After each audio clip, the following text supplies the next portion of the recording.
सच्चे दरबार की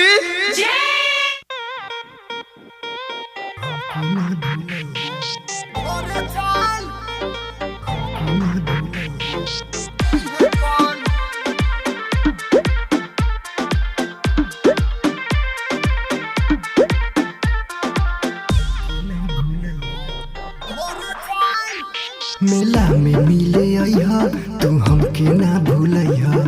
पिज्जा बर्गर चाउमीन आ चाट भी खिलइहा। मेला में मिले अइहा तू हमके ना भूलइहा।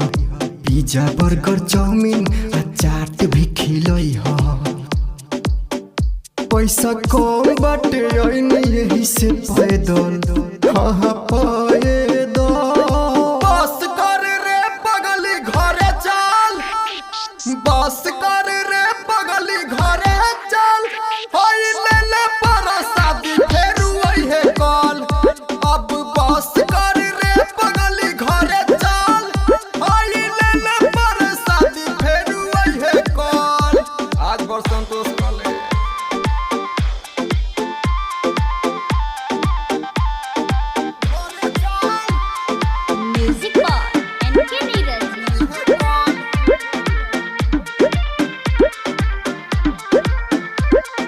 खर्चा करे में काहे तू इतना डरा हो। मेला में हमरा के बुला के भाग जाला हो। भाग जाला हो।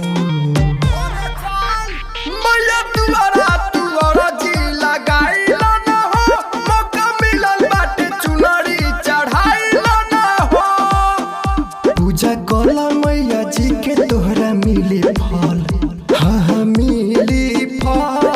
बस कर रे बगली घरे चल। बस कर रे बगली घरे चल।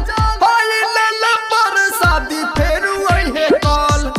अब बस कर रे बगली घरे चल। भाई ले ले परसादी फेरू है कल। Music by NK Neeraj. घरे चल।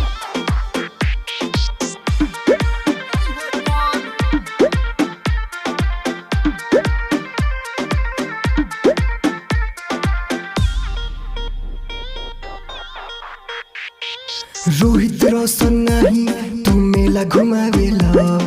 जेपी रंजन खाली तू पैसा बचावेला। पैसा बचावेला। आइल बारू त मैया के दर्शन कला। लेट होता घर जाए खातिर जल्दी चला।